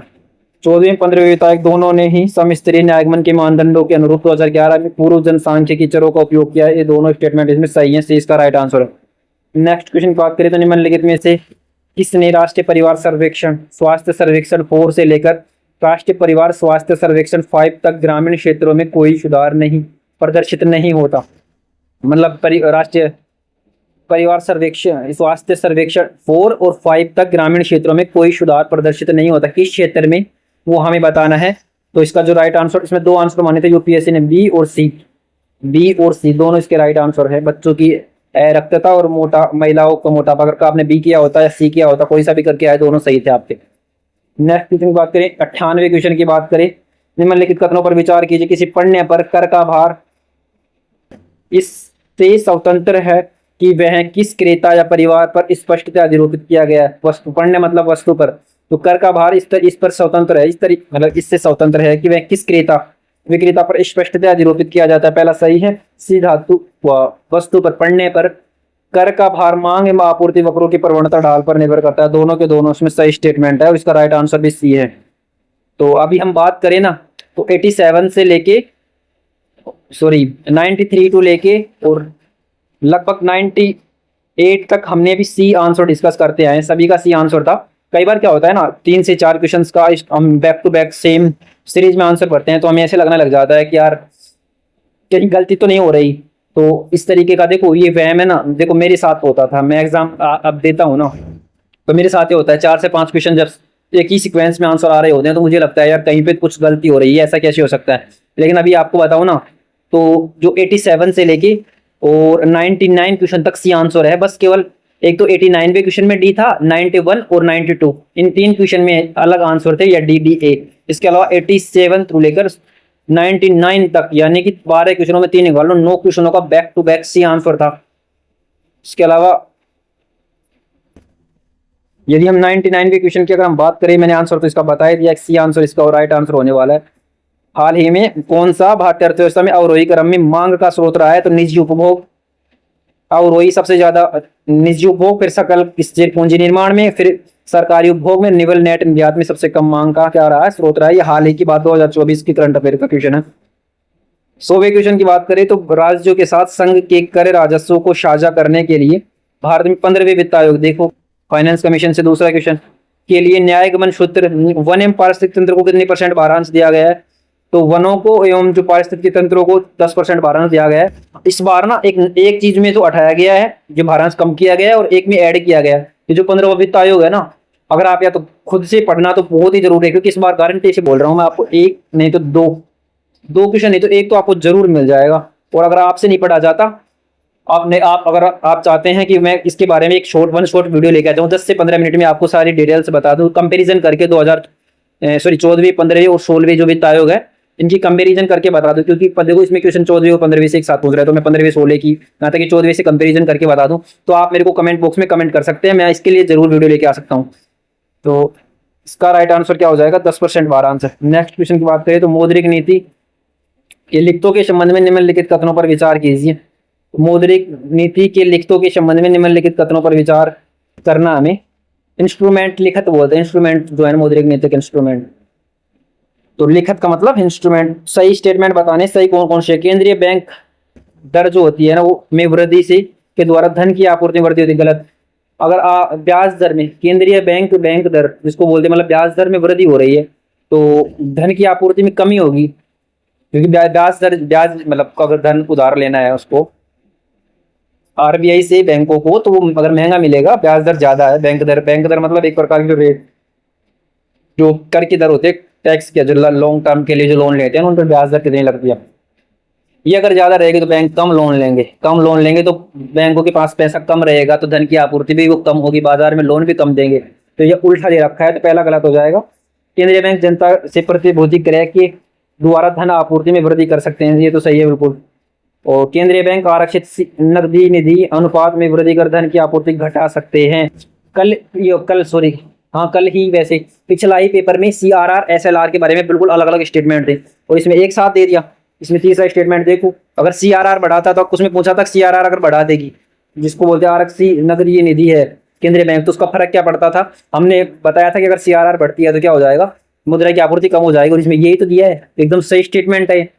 तो डिट्टो स्टेटमेंट, क्वेश्चन को क्या बना दिया कि स्टेटमेंट बना दिया यार, यही तो है खासियत यूपीएससी एग्जाम की। आप PYQ करके जाओ, गारंटी बता रहा हूँ आपको, पेपर ऐसा नहीं लगेगा कि यार, अगर बिल्कुल टफ भी पेपर होगा ना तो आपको ऐसे लगेगा कि बस मेरे हाथ में पेपर है।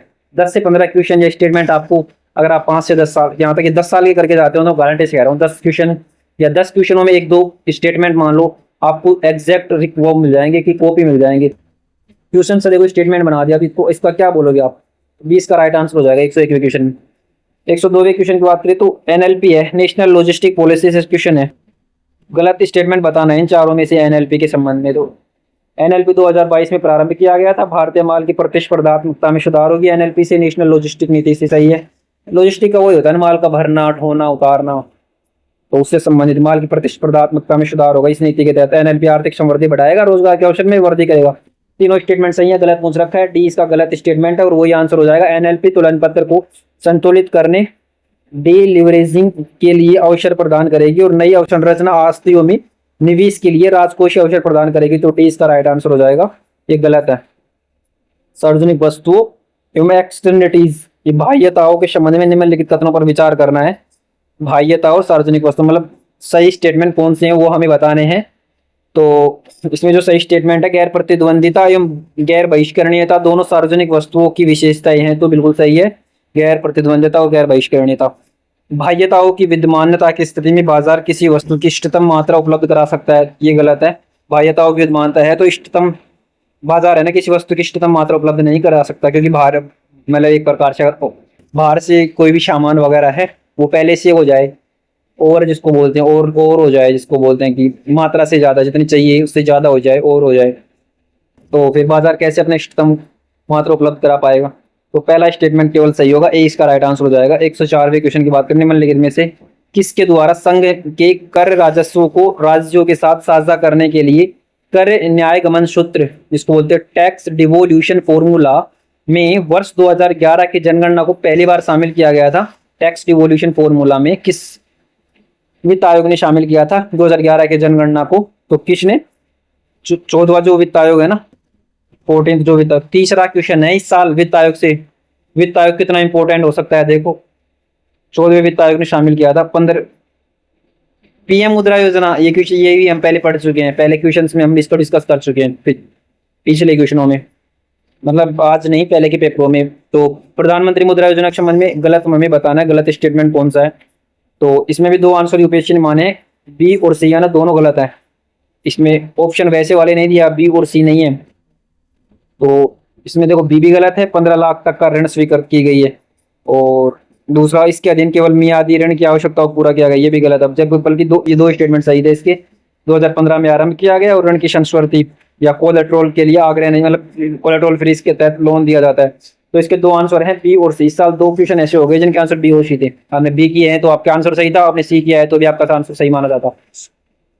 106वें क्वेश्चन की बात करें तो 1990 के दशक में आरंभिक वर्षों में नई आर्थिक नीति के अंतर्गत किए गए मुख्य आर्थिक सुधार कौन कौन से थे? 1990 के दशक में आरंभिक वर्षों में नई आर्थिक नीति जो लाई गई थी, उसके अंतर्गत मतलब जो उदारवाद, एलपीजी जो रिफॉर्म लाए गए थे, तो एलपीजी के तहत क्या क्या सुधार किए गए थे, ये हमें बताना है। तो व्यापार में उदारीकरण, सार्वजनिक क्षेत्र में विनिवेश को बढ़ावा ताकि बाहरी लोग आए और भारत में विनिवेश में, सार्वजनिक क्षेत्र में विनिवेश करें, जिसमें भारत का आर्थिक विकास हो। गरीबी उन्मूलन और तीव्र औद्योगिकरण, ये इसके मेन उद्देश्य नहीं थे। मेन उद्देश्य तो था उदारीकरण लाना और विनिवेश को बढ़ावा देना। तो इसका राइट आंसर क्या हो जाएगा? सी इसका राइट आंसर हो जाएगा। एलपीजी याद है, लिबरलाइजेशन, प्राइवेटाइजेशन और ग्लोबलाइजेशन, वैश्वीकरण। 107वें क्वेश्चन की बात करें तो 107वां क्वेश्चन, राष्ट्रीय मुद्रीकरण जो पाइपलाइन है,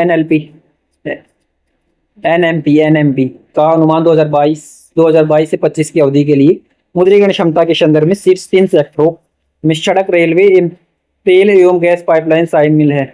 तो नेशनल जो मॉनेटरी पाइपलाइन है ना, उसमें सड़क, रेलवे और तेल व गैस पाइपलाइन शामिल है 2002 से 2025 के लिए। तो ये स्टेटमेंट गलत है।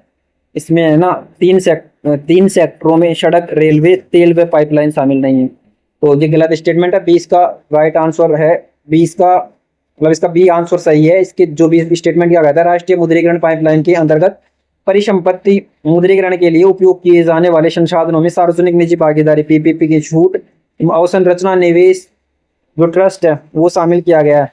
तो ये इसका सही आंसर है। 107वें क्वेश्चन में क्या आंसर आएगा? बी आंसर आएगा। पहला स्टेटमेंट गलत आ जाएगा। अब एनएमपी से संबंधित है। इसके अलावा और मतलब इंफ्रास्ट्रक्चर से, इकोनॉमिक इंफ्रास्ट्रक्चर को आपको डीप से पढ़ना है। खुदरा मूल मुद्रास्फीति की गणना निम्नलिखित में से किन्हें शामिल नहीं किया जाता, जिसको डब्ल्यूपीआई बोलते हैं ना।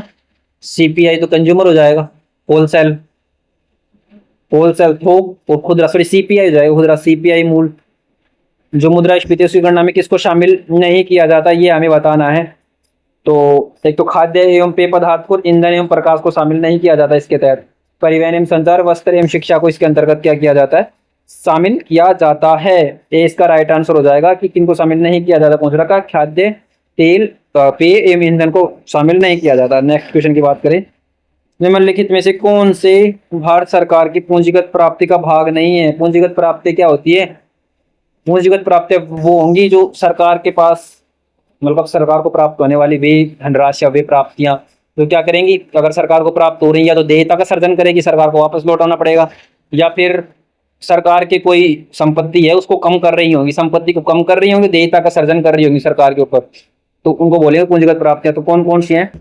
विनिवेश प्राप्तियां पूंजीगत प्राप्तियों का ही भाग है। और इसके अलावा ब्याज की प्राप्तियां देयता को कम नहीं करना। तो देखो, ना तो देयता का सर्जन कर रही है, ब्याज है, हमने लोन दिया, हमने कोई किसी को लोन दिया है, वो ब्याज हमें प्राप्त हो रहा है, तो हमारा ना तो कोई संपत्ति कम हुई है क्योंकि मूलधन तो ऐसे कैसे बचा हुआ है, सिर्फ ब्याज प्राप्त हुआ है, और ना ही हमारे लिए कोई देयता सर्जन कि ब्याज को लौटाना पड़ेगा। किस में आता है ब्याज प्राप्तियां? तो राजस्व प्राप्तियां है ना, उनमें आता है। तो ये गलत हो जाएगा। अल्प बचत जो सेविंग्स होती है, जो छोटी छोटी बचतें होती हैं जिनको हम जमा कराते हैं, उनको सरकार को वापस लौटाना होता है, तो ये भी पूंजीगत प्राप्तियों में आएगा। निवल नेट बाजार उधार जो लेती है सरकार, उनको भी लौटाना होता है, उधार समेत ब्याज समेत लौटाना। तो 1, 3, 4 इसके राइट आंसर हो जाएंगे। यानी इसका राइट आंसर हो जाएगा 109वें क्वेश्चन में। नेक्स्ट क्वेश्चन की अगर हम बात करें 110वें क्वेश्चन में, केंद्र सरकार ने राजस्व के निम्नलिखित स्रोतों को 2023-24 में केंद्र सरकार के कुल राजस्व के प्रतिशत योगदान के संदर्भ में आरोही क्रम व्यवस्थित। वो देखो इको सर्वे बजट से क्वेश्चन आ गया, तो इनको आरोही क्रम में व्यवस्थित करना है। कुल राजस्व की प्राप्त प्रतिशत में योगदान, मतलब किसका सबसे कम है फिर ज्यादा, इस तरीके से व्यवस्थित करना है 2023-24 के संदर्भ में। तो सीमा शुल्क का कम है, फिर उससे ज्यादा केंद्रीय उत्पाद शुल्क, और निगम कर से भी ज्यादा क्या था 2023-24 में जीएसटी। तो इसका सी राइट आंसर है। नेक्स्ट क्वेश्चन की बात करें तो फरवरी 2024 में भारत के प्रधानमंत्री और यूएई कि राष्ट्रपति के बीच हुई वार्ता के परिणामों के संबंध में निम्नलिखित में से कौन सा कथन सही है। करंट अफेयर से क्वेश्चन है। तो यूएई के और भारत के मतलब संबंधों के बारे में है, क्या क्या वार्ता हुई उनके बारे में। तो 111वें क्वेश्चन में दोनों देशों ने घरेलू डेबिट एंड क्रेडिट कार्डों को आपस में जोड़ने के लिए हस्ताक्षर किए थे, जिसको यूपीआई वगैरह, यूपीआई स्टार्ट हुआ था, यूएई ने स्टार्ट किया था यूपीआई को। डिजिटल डीपीआई जो है अवसंरचना परियोजनाओं में सहयोग के लिए समझौता ज्ञापन पर हस्ताक्षर दो। करंट का क्वेश्चन है अभी के हिसाब से हमें ये याद रखना है 2025 मतलब 25-26 में 25 में भी जब आपका पहला पिछला एग्जाम जो हुआ था जुलाई से पहले के बाद से और अब तक कोई इंपॉर्टेंट इंटरनेशनल मतलब किसी लीडर के साथ में जो समझौते हैं, जैसे ईट इस बार जो इंपॉर्टेंट रहे हैं, फ्री ट्रेड एग्रीमेंट्स हो गए, सीईटीए हो गए, कॉम्प्रिहेंसिव इकोनॉमिक पार्टनरशिप एग्रीमेंट जो है उस तरीके के। इसके अलावा कई सारे इस बार जो विजिट रही हैं पीएम की, कई सारे यूरोपीय यूनियन के साथ बहुत सारे डील हुई, वो हमारे लिए इंपॉर्टेंट है। तो इसका जो राइट आंसर है ना वो 1 और 2 था।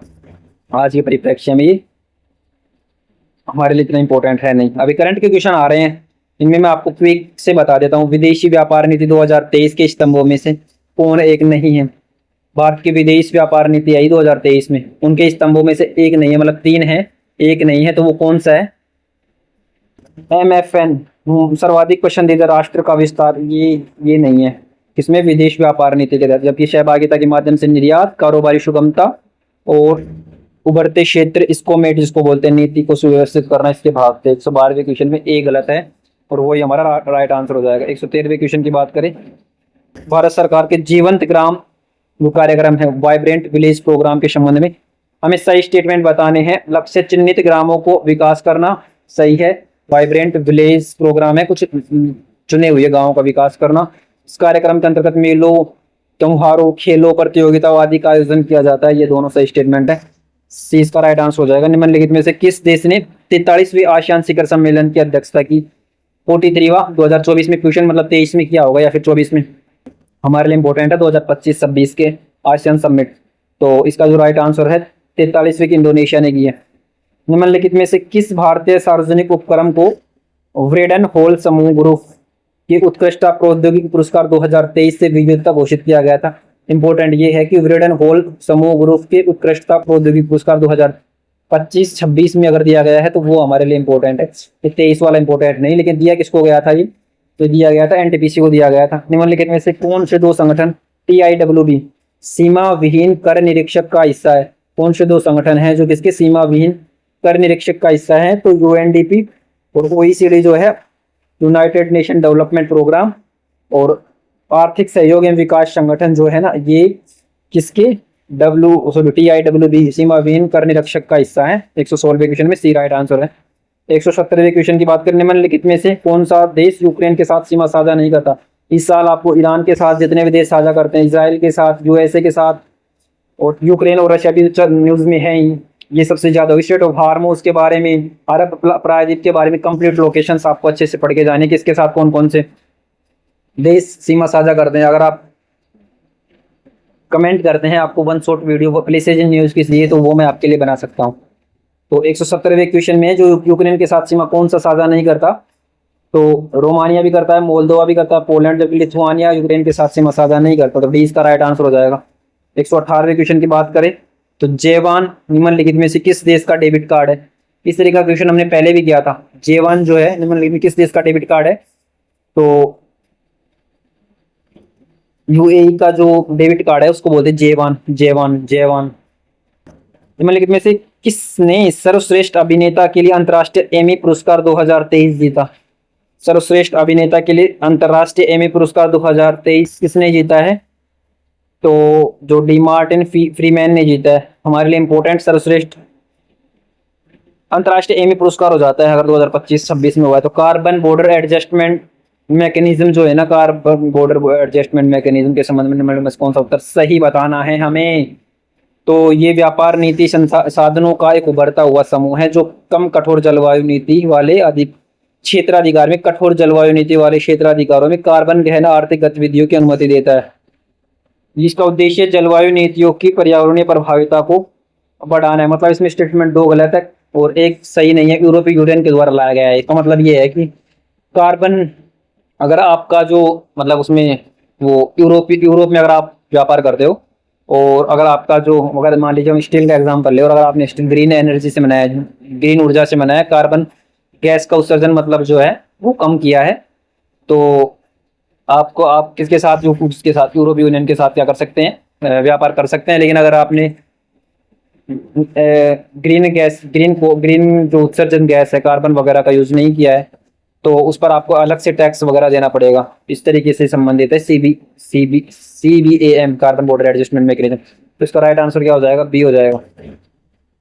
नेक्स्ट क्वेश्चन की बात करें, 2023 में नोबेल शांति पुरस्कार के संबंध में 2025 का याद रखना, 2025 का याद रखना है, 2026 का याद रखना है। 2026 का सबसे ज्यादा इंपॉर्टेंट है, क्योंकि वेनेजुएला के जो राष्ट्रपति हैं, माद्रो क्या नाम है उनका, उनको जब यूएसए ने उठाया था, उससे पहले ये दिया गया था, किनको दिया गया था, वेनेजुएला की एक महिला थी, तो उसका नाम क्या है, ये सबसे ज्यादा इंपॉर्टेंट है। इस साल ना बहुत ही ज्यादा चांस है कि शांति पुरस्कार पहुंच सकता है 2026 का, किसको दिया गया है। तो 2023 का नोबेल पुरस्कार के संबंध में इसका राइट आंसर क्या हो जाएगा, करंट अफेयर्स से क्वेश्चन 1 हो जाएगा। ये आपके लिए अभी इंपॉर्टेंट है नहीं, 26 का याद रखना है, 25 का मैक्सिमम हो सके तो 25 का नहीं, 26 का। और दो, संयुक्त राष्ट्र जलवायु परिवर्तन सम्मेलन COP28 के संबंध में निम्नलिखित में कौन सा कथन सही है, COP30 याद रखना है, COP29। फिर भी कोई ये क्वेश्चन हो सकता है, पूछ सकता है, गलत स्टेटमेंट कौन सा है COP28 के बारे में, तो गलत स्टेटमेंट है, ग्लोबल स्टॉक टेक COP28 का मुख्य परिणाम रहा, ये सही था। वैश्विक तापमान वृद्धि को 1.5 डिग्री सेल्सियस तक सीमित करने की आवश्यकता, ये 2015 से चलता आ रहा है। इसमें विकासशील देशों को जीवाश्म ईंधन से भिन्न साधनों के संक्रमण हेतु नेतृत्व करने का निर्देश दिया गया, ये नहीं किया गया था, तो सी इसका राइट आंसर है। इसमें कोयला विद्युत को चरणबद्ध ढंग से कम करने में तेजी लाने पर जोर दिया गया था, तो ये सही था, इसमें सी राइट आंसर था। अनूप बरेनवाल बनाम भारत संघ 2023 का केस के मामले में निम्नलिखित कथनों में से कौन सा कथन सही है। अनूप बरेनवाल केस था भारत संघ, तो उसके बारे में सही स्टेटमेंट बताना है कि कौन कौन से सही स्टेटमेंट। 2023 का ये केस था, तो पहला था, मामले की सुनवाई संवैधानिक पीठ ने की थी इस केस में, अनूप बरेनवाल 2023 भारतीय यूनियन के साथ, पहला सही था। निर्णय के अनुसार चुनाव आयुक्त को हटाने के लिए आधार भारत के मुख्य न्यायमूर्ति को हटाने के लिए आधार के समान ही होगा, तो इस तरीके 123वें क्वेश्चन का ये दूसरा स्टेटमेंट गलत है, केवल एक इसका सही आंसर, इसमें ऐसा कोई निर्णय नहीं लिया गया था कि चुनाव आयुक्तों को हटाने का आधार क्या होगा, भारत के न्यायमूर्ति को हटाने के लिए आधार के समान, ये तो संविधान में ही लिखा हुआ है, तो इस केस से कोई संबंधित नहीं था, मतलब ये। तो नेक्स्ट क्वेश्चन की बात करें, 124वें क्वेश्चन की, सेकंड लास्ट क्वेश्चन 2024 के पेपर डिस्कशन की। राष्ट्रीय विज्ञान संग्रहालय परिषद जो है NCSM, जो भारत के विज्ञान केंद्रों, संग्रहालयों, नवाचार केंद्रों को विकसित कर रही है, किसके अधीन काम करती है, मतलब NCSM राष्ट्रीय विज्ञान संग्रहालय परिषद है, वो राष्ट्रीय, वो जो संस्कृति मंत्रालय है, विज्ञान से आप विज्ञान मत कर देना, संग्रहालय परिषद है, विज्ञान संग्रहालय जो संस्कृति मंत्रालय के अधीन काम कर रही है। निम्नलिखित में से किस नगर को वर्ष 2023 में यूनेस्को के क्रिएटिव सिटीज नेटवर्क में संगीत की नगरी के रूप में शामिल किया गया है, तो जो ग्वालियर है ना, उसको संगीत की नगरी के रूप में शामिल किया गया है। यह ग्वालियर कौन सी सिटी बनी थी संगीत की नगरी के रूप में भारत की, यूनेस्को की, ये आपको कमेंट बॉक्स में बताना है। तो ये हमारा ओवरऑल क्या था, 2024 के पेपर का डिस्कशन था। तो हमारा जो नेक्स्ट डिस्कशन है ना 2025 के पेपर का, तो वो डिस्कशन हम करेंगे जिस दिन यूपीएससी क्या कर देगी, जो ऑफिशियल आंसर की है ना वो जारी कर देगी ना 2025 के लिए, क्योंकि बहुत जल्द है ना, जो मार्क्स लिस्ट डलने वाली है और आंसर की भी अब डलने ही वाली है, ज़्यादा दिन बचे नहीं है, लगभग 20 दिन के अराउंड पेपर को बचे हुए हैं। तो वो जैसे ही वो आंसर की डालते उसके नेक्स्ट डे आपको 2025 का भी मिल जाएगा पेपर सॉल्यूशन, और हमारा जो टारगेट लिया था वो कंप्लीट हो जाएगा। तो उम्मीद करता हूँ आप इस सीरीज से जुड़े होंगे। अगर आपको ये सीरीज पसंद आई है, आपको वीडियो पसंद आया, तो आप वीडियो को लाइक करना और चैनल को सब्सक्राइब जरूर करना, जिससे, और मुझे आप सजेशन दे सकते हैं, अगर आपको कोई चीज़, किसी चीज़ की कमी लग रही हो, कुछ मिस मेरे से हो जाती है, तो आप सजेशन जरूर देवें, कमेंट में फीडबैक जरूर देवें, और जो मैं क्वेश्चन पूछता हूँ आप उनके आंसर जरूर देवें, क्योंकि मैं जो क्वेश्चन पूछ रहा हूँ उनमें मैक्सिमम वही क्वेश्चन होते हैं जो क्या तो यूपी सिविल सर्विस में पूछे गए हैं, क्योंकि PYQ डिस्कशन में या फिर रिपीट हुए हैं, वही मैं क्वेश्चन पूछता हूँ, तो आप आंसर जरूर देवें। आंसर अगर आपको नहीं आ रहा, आप गूगल करके आंसर देंगे, आप किताबों से देख के आंसर देंगे, तो आपको कंटेस्ट हो जाएगा। तो आंसर जरूर देना है। मिलते हैं नेक्स्ट वीडियो में, अभी के लिए धन्यवाद।